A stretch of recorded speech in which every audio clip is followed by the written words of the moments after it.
Qala Allah Ta'ala fi kitabihil aziz, kitabun anzalnahu ilaika mubarak liyadabbaru ayatihi wa liyatadzakkara ulul albab.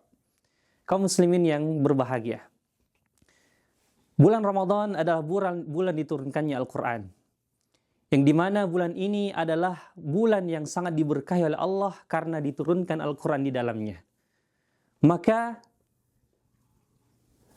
tanda keberhasilan Ramadan seseorang tergantung bagaimana interaksinya dengan Al-Quran.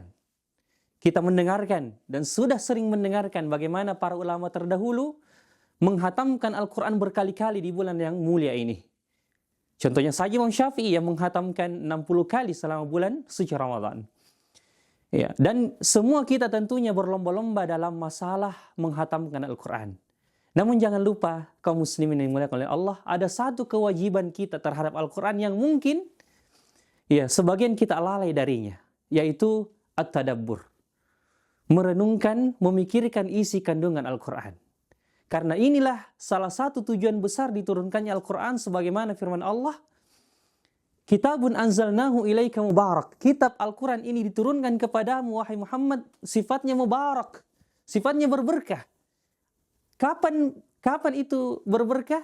Liyadabbaru ayati. Ketika mereka mentadaburi, merenungi, memikirkan isi kandungannya. Wal yatadzakkaru ulul albab, dan orang-orang yang berakal mengambil pelajaran. Maka kaum muslimin yang dimuliakan oleh Allah, tadabbur Al-Quran sangat mempengaruhi kondisi jiwa seseorang, apalagi bulan diturunkannya Al-Quran.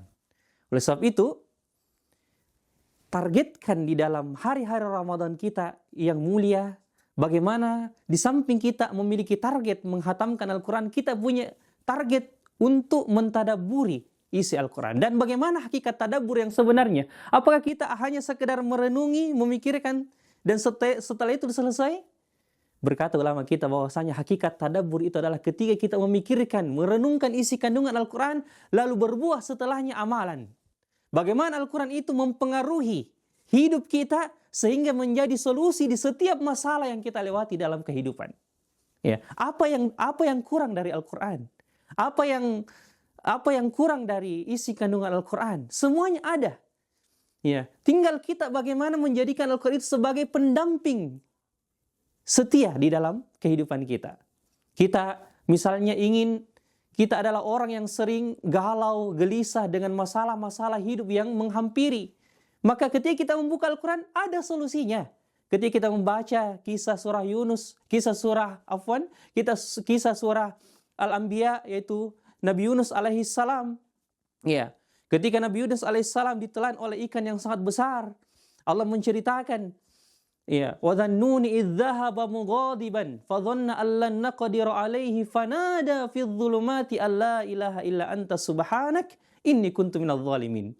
Ketika Nabi Yunus Allah ceritakan berada di perut ikan itu, kemudian beliau bertasbih dan mengakui segala kelemahan dan keterbatasan diri beliau dan mengucapkan la ilaha illa anta.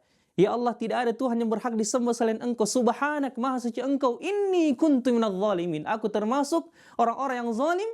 Di saat pengakuan dosa dan kelemahan itu diucapkan di dalam perut ikan itu, Allah Subhanahu wa taala pun mengatakan, wa kadzalika nunjil mu'minin.